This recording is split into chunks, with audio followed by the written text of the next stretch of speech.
Welcome back to the channel. In today's video we are going to be covering the RAM, specifically 17 through 18 model ABS HCU, I guess is what you would call it.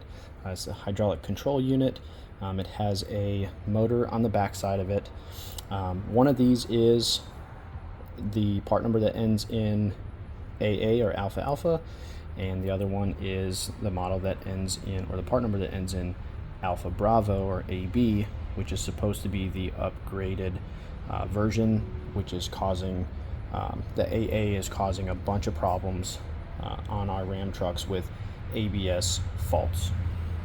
We are going to talk about how to remove it and also how to reinstall it after you've either A, replaced this motor, or B, replace the brushes. It's important to note that if you do not feel comfortable performing this repair, where you're going to grind down or sand down the brushes, please do not do so and consult a professional. If you would rather just replace the electric motor, just know this electric motor is not sold separately from the HCU, and you will need to purchase an entirely new HCU in order to obtain the motor itself. The ABS module that mounts to this thing is on back order from what I was told by one dealership, and they have been on back order for a very long time.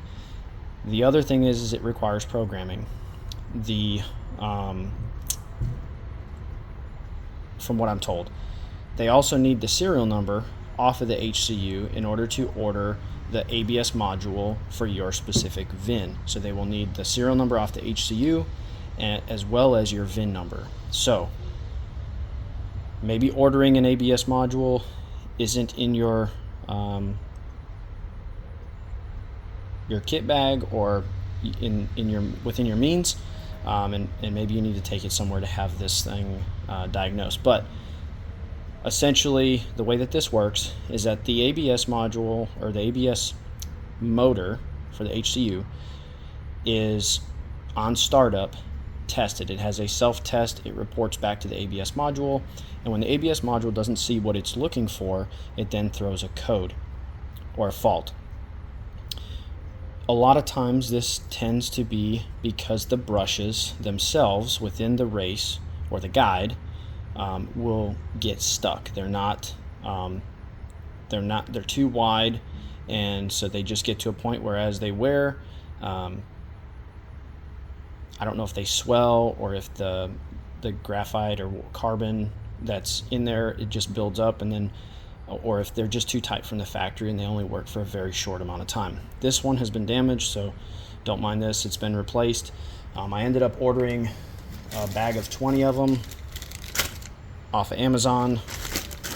I broke this one by accident trying to remove it, and it's a bag of 100. So I have 100 of these things, and they do require to be ground down or sanded down, if you will, and you can see the difference.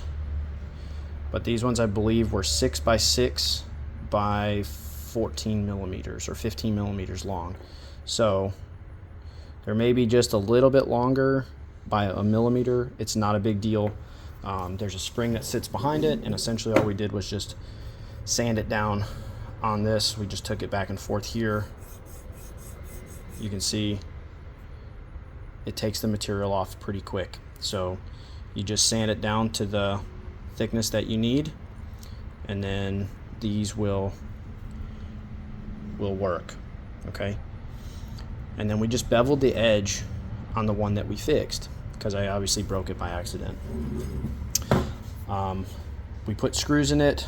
I did a YouTube short on this, the screws, and then there's a nut on the backside. These are 3 millimeter screws and nuts. However, you have to be careful, and I'll show you what I'm talking about here in a second, when you're tightening them, because if you put any bit of pressure on the side of the guide, it will bind up your new brush, and that's kind of what we had. It worked for a little bit, and then it started binding again, so we just took it apart, and it moves really well now. There's not much of a difference between the AB part number and the AA part number. They essentially are the same thing. I'm not sure what they changed in them other than possibly just making these brushes a little bit thinner as far as the width goes. But that's all I can figure that is different, because inside these things look identical. So let's get into how we remove this motor from its casing. Now, these are going to slide into here like so, and this is going to come through the back, and it's going to basically plug into your ABS module. Now you have these plungers here on either side. So what we're going to do upon reinstallation is you're going to take some sacrificial feeler gauges. You're just going to bend them and stick them in here like so, and then this is going to allow you to, and this will be a two-hand or a two-person operation if you can. You're just going to slide them in like this to where this now goes in there. It's going to push those plungers out of the way, and then you'll be able to pull these out once that is in far enough. As you can see, the end of this is beveled, and we're just going to apply a little bit of probably like lithium grease or something to it. That's kind of what it looks like. It looks like assembly lube on this. And then this will go back in, and you'll put your star bolts or your internal, I think they're called internal torques, back in, or external torques, whatever you want to call them. But you will need an internal torques socket set. This one's from Cornwell, and this is an E8 that fits these. If you don't have this, you may be able to get away with putting a 6-point socket on it, which will grab at either corner. So just know you have the potential to strip these out if that happens, and then you're just going to reinsert in your HCU. Please be aware that if you replace the entire HCU, there is a specific bleed process that has to be completed in where you are activating the ABS HCU pump while you're bleeding, and that has to be done with the scan tool. So if you do not have that capability, please do not attempt to replace your HCU, and consult a certified professional or a shop. All right, in order to remove this electric motor from the housing, you have a little vent hole right here, and all we're going to do is we're going to take some compressed air, and we're just going to blow it into this hole. You're going to see this pop up, and then what's going to happen is you're going to take something like a trim tool or something that won't mar these little tabs, and then you're just going to push up gently on all the sides until this comes completely out. So let's see if we can do this one-handed.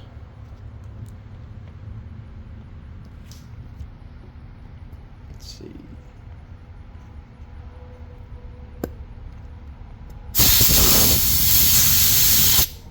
Okay, so it raised it just a touch, and let's see if we can get it out with our pry tools. Okay, so here's the one out of this case, right? This is the AB, right? And here are the brushes. You can see on both sides, they move in and out.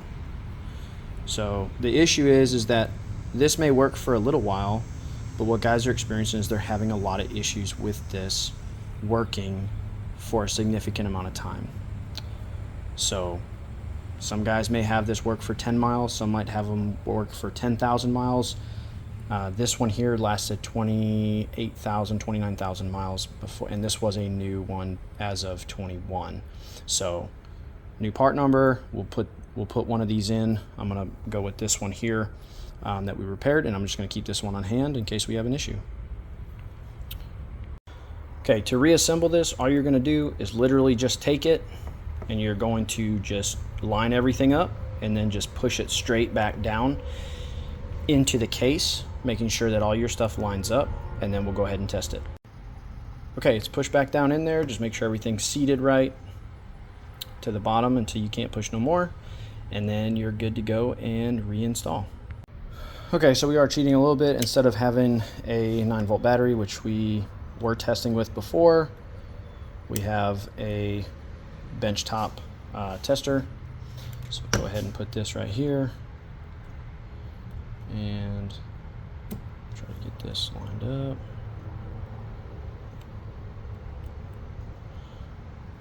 Okay, so positive, negative, right? And then we're just going to turn it on. We're running 12 volts at like 3 amps. Okay, so it runs. And we can turn it off. All right. So this one will work. That's all you gotta do. Test it with a 9-volt battery or a benchtop tester like this one. We got this one off of Amazon. I don't remember how much it was, but you can definitely use that.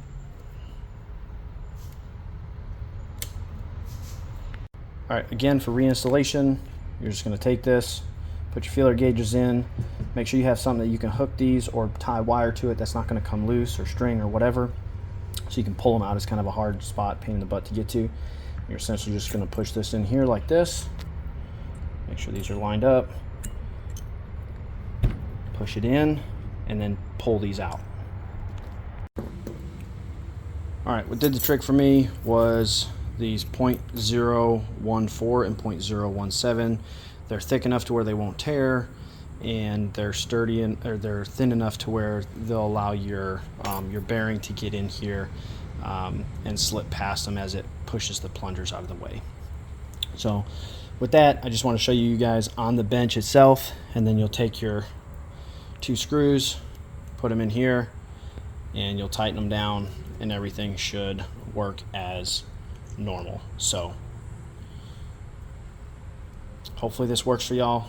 It worked for me, and didn't need to put a new HCU in and go through the entire bleeding process as usual. So if you don't have the scan tool, this might be a good option. Otherwise, find a buddy that's got Alfaobd and see if it will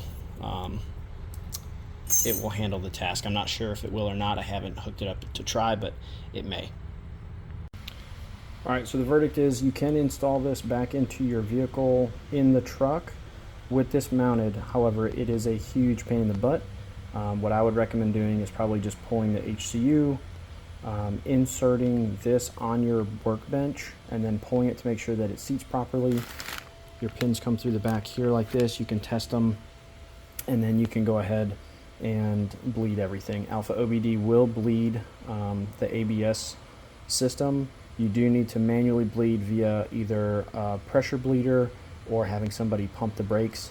Start at the right rear, so furthest away from the master, then to your left rear, right front, left front, and then you'll go into Alfaobd and you'll initialize the ABS brake bleeding procedure. It will then ask you to bleed the front right. You'll hear the pump activate. It'll pressurize the system. You'll crack the bleeder. It'll bleed that. You'll move to the right rear. You'll bleed that, and then you'll be complete. Brakes are pretty solid on our vehicle, so we had 0 issues bleeding the brakes, and this is now replaced. Hope this video helps you decide whether you're going to replace the entire HCU or if you're just going to pull the HCU and replace the pump or fix the pump or the motor as we did. Again, I hope this helps, or at least shed some light on kind of what is going on and what the issue is that's causing all these ABS faults.